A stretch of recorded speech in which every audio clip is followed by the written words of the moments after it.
এই যে কিছুটা রস পড়া রসে চুবিয়ে রেখেছি, এখনো চলছে প্রসেস। আর এই যে চিনির শিরাটা, এটাতে কিছু লবঙ্গ দিয়ে দিয়েছিলাম, দুটো তিনটে, যাতে ওই আমরা বলি না একটা ফ্লেভারের জন্য, প্লাস পিউরিফিকেশনও হয়ে যায় সেই জন্য।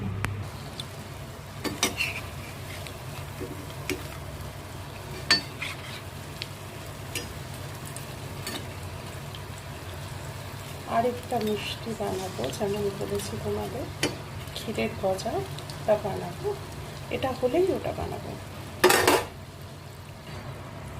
এই পোর্শনটা হয়ে গেছে, এবার একটু এটা তুলে নিয়ে চিনির শিরা করে বাকিটা দিয়ে দিই।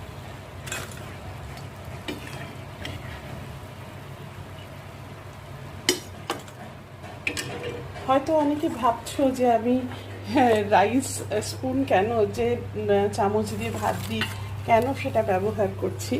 আসলে ওটা দিয়ে না, মানে খুন্তির বদলে ওটা দিয়ে আমার তুলতে সুবিধা হচ্ছে বা ওটাতে সুবিধা হচ্ছে। এটা যেহেতু লুচি ভাজার কড়া, এই কড়ার সাইজটা তো ছোট, তো সেই জন্য আমি এটাই প্রেফার করলাম। ডুবো তেলে ভাজতে সুবিধা হয়, আর প্লাস তেলটা কম্পারেটিভলি কম লাগে, তুলনামূলকভাবে তেলটা কম লাগে, সেই জন্য এই কড়াটাই করা আর কি। বাকিটা ছেড়ে দিই, আরেকবার হবে।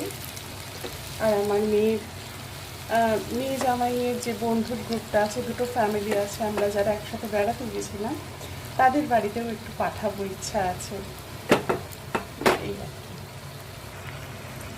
এটা কিন্তু খুব সাধারণ রেসিপি, কিন্তু খেতে এত ভালো হয়, আর চট করে বানিয়ে নেওয়া যায়।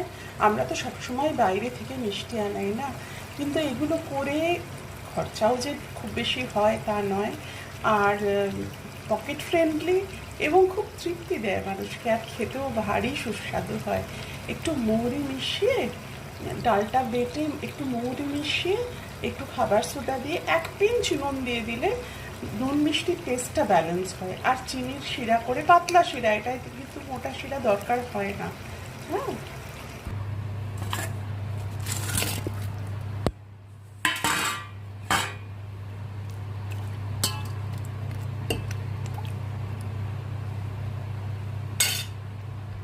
এইটা লাস্ট লট ভাজা হচ্ছে, আর এই আগের লটেরটা এবার তুলছি।